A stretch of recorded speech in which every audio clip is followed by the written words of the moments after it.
meaning behind Ma'od Sur. So after digging into it, since I, like you, really only know the one stanza that we all sing right after the holiday or right after the lighting of the candles, I dug a little deeper to find, and I found some very interesting information about this piece in itself.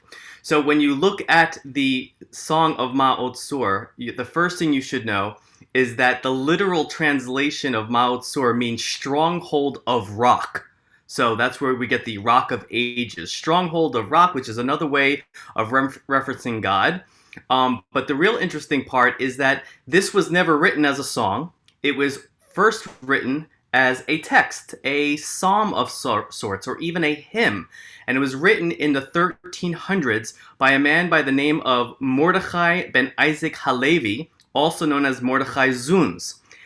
One of the interesting parts to this is that the very long-winded Ma'od Sur, the original text, first was written as an acrostic to his first name, which means that each stanza begins with the first letter of his Hebrew name of his first name, Mordechai. And we don't actually know that because we only sing the very first stanza. The second thing you should know is that there were 6 full stanzas to Ma'od Sur. So how do we get 6 stanzas, and how do we relate it and connect it to Hanukkah? So before we get to the first stanza, which we all know quite well, you should know that the first stanza was also an adaptation adapted by Marcus Jastrow in the 1800s. So he took this very long-winded text of Ma'od Sur, and he kind of combined it and tried to add every aspect to it into this one verse. But to really know why the connection to Hanukkah, you should know that the second stanza of Ma'od Sur talked about the history of the Egyptian, in slavery in Egypt, and talks about Pharaoh in Egypt. The third stanza talks about the Jewish people in Israel, our exile, and the ultimate destruction of the first temple. The fourth stanza talks about the history of Purim, and the fifth stanza finally gets into the story of Hanukkah. So we have the story of Pharaoh, Nebuchadnezzar, Haman, and Antiochus. All of these people were people who ultimately came to power, tried to either oppress or destroy the Jews, and were ultimately defeated. This is an ongoing story when you think about all the stories throughout the centuries. You know, we hear this is our history. It's in a way, it's like a Haggadah. So it isn't until this fifth stanza of Hanukkah that we have any kind of correlation to this rededication of the temple. So what happens is the full text of Ma'od Sur begins and ends in the future tense. Because a text of hope. That hope is of full redemption in the Messianic times. So the first and last, am I freezing?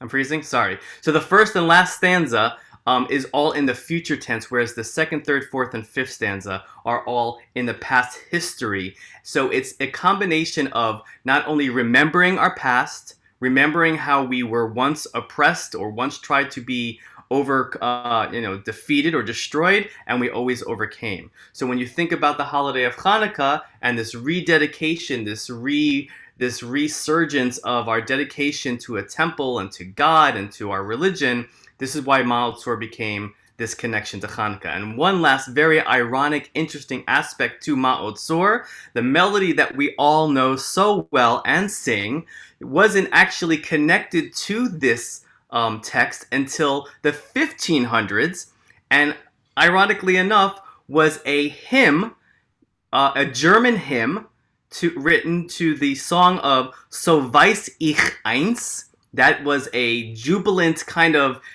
clang your beers in a bar and be very excited about the future. That was the name of the hymn, and the melody that went with it, and the translation of So weiß ich eins means so I know one thing. And then they list off all these things that they know. So that was the concept of the melody. So things you didn't know about Ma'od Sur this is why we kind of sing it right afterwards. It's to retell our story in a very brief way, albeit it was kind of truncated into this one stanza that we all know so well. So, happy Hanukkah. Happy Hanukkah. Happy Hanukkah. That rocked. Thank you. Thank you so much for teaching us, Cantor. My pleasure.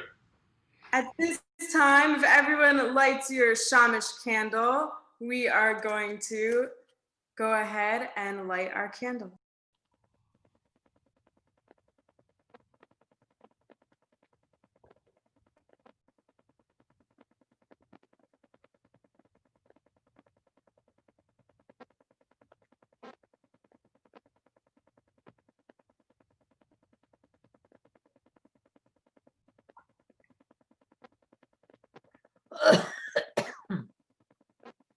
Am I leading?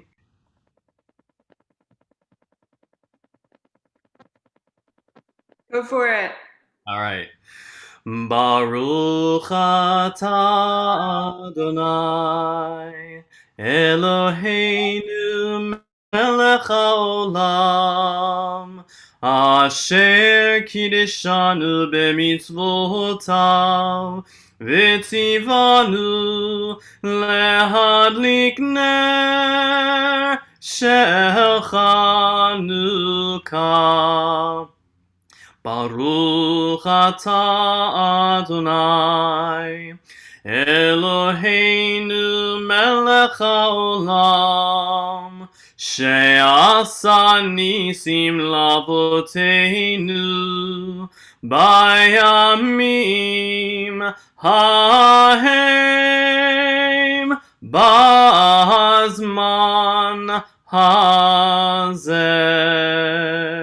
And now you can all join me where you are as we all sing Ma'od Sor. Ma'od Sor Yeshuati Lechana El Shabeach Tikon Beit Tefilati Visham Toda Nizabeach Le'en Tachin Matbeach Mitzar Hamna Beach Az Egmor Beshir Mizmor Chanukat HaMizbeach Az Egmor Beshir Mizmor Chanukat HaMizbeach. Rock of ages, let our song praise thy saving power. You amidst the raging foes were our sheltering tower. Furious they assailed us, but your arm availed us, and thy word broke their sword when our own strength failed us, and thy word broke their sword when our own strength failed us. Chag Sameach, everyone. Chag Sameach. Thank you all for joining us. We hope you'll join us again right here tomorrow night at 7 o'clock for our candle lighting with the Brotherhood. Ooh, the Brotherhood. Yeah, Tevi, you want to give us a foreshadow of what's going to happen tomorrow, Tevi? What's going to happen tomorrow? Are we going to light candles? I'm going to tell you what's going to happen tomorrow. Yeah. This menorah will have one more candle on it. Oh, wow. And I heard that you're singing for us, Rabbi. Yeah, Oh, yeah. I actually heard that you, Tevi, were singing 8 Crazy Nights. That's what I heard. Well, if maybe I could get Adam Sandler to come in and do that, but you do not want to hear me sing. Thank you. See you tomorrow. Yeah, We'll see you tomorrow, everybody. Chag Sameach. Eat some gelt and donuts. Chag Sameach. Chag Sameach, everyone. Chag Sameach.